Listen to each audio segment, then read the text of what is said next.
Hi there folks, and welcome back to Airgun Reporter. For today's episode, we're going to check out the Crosman 1077, a neat little plinking rifle whose design was inspired by that classic rifle, the Ruger 1022.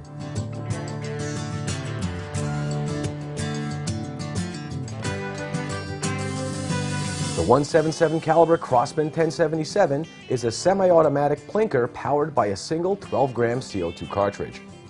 The rifle is close to 37 inches long and is very lightweight at only 3 3/4 pounds. This is because the rifle is made mostly from plastic.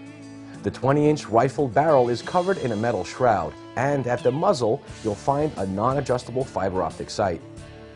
The rear sight is made from steel, adjustable for windage and elevation, and has a square notch. The breech has a dovetail for mounting optics, and for our testing we mounted a Leaper's Bugbuster scope on the 1077. The pellet magazine is reminiscent of the Ruger 1022 and holds a single 12-round rotary clip. Extra clips are available in a 3-pack like the one shown here.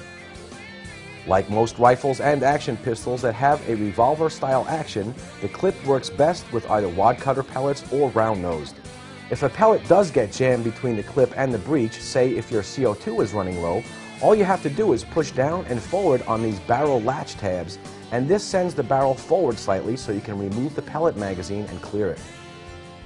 In our Cronny test, we used H&N Match 7.56 grain pellets, and we got the following results.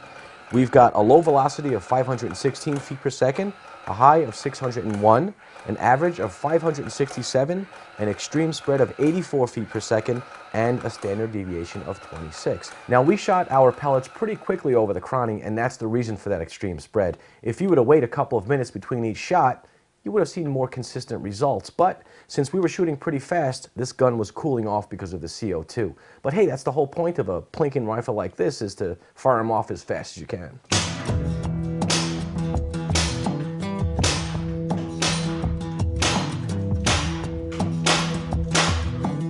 All right, now that we've done the Cronny testing, it's time to shoot the 1077 for accuracy. And for that, I'm going to swap out the CO2 cartridge, put a fresh one in there. It's pretty warm up here in the air lodge, so we should be getting the most out of these cartridges. It seems to be about, wow, it's 79, almost 80 degrees in here. So I'll just put my cartridge in.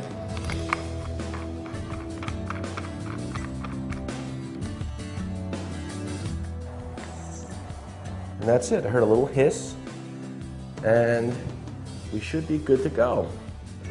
Meanwhile,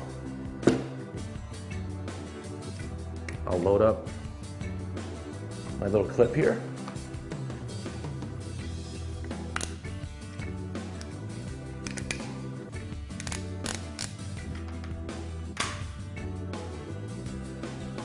For the accuracy testing, we tried a number of wad cutter pellets. But finally, we settled on the brown box Crosman Premiers, and that gave us our best results.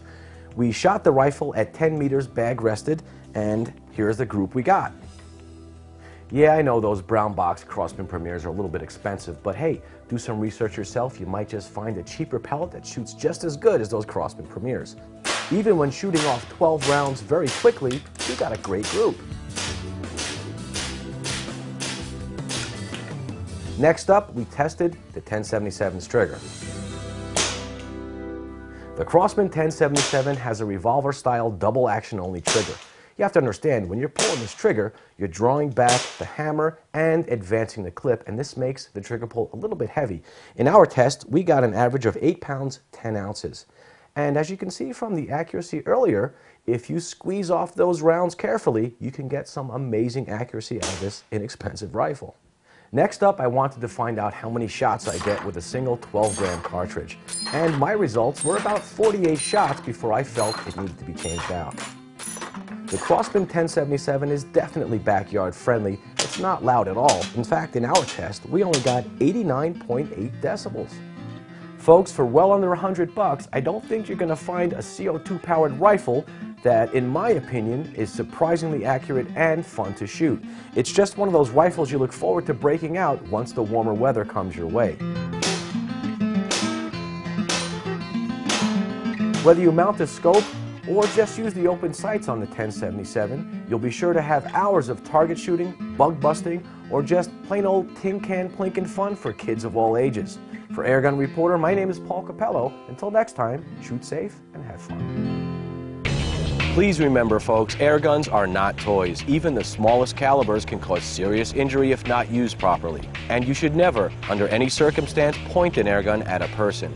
Parents, if you teach your children to shoot responsibly, they will have a lifetime of airgun enjoyment.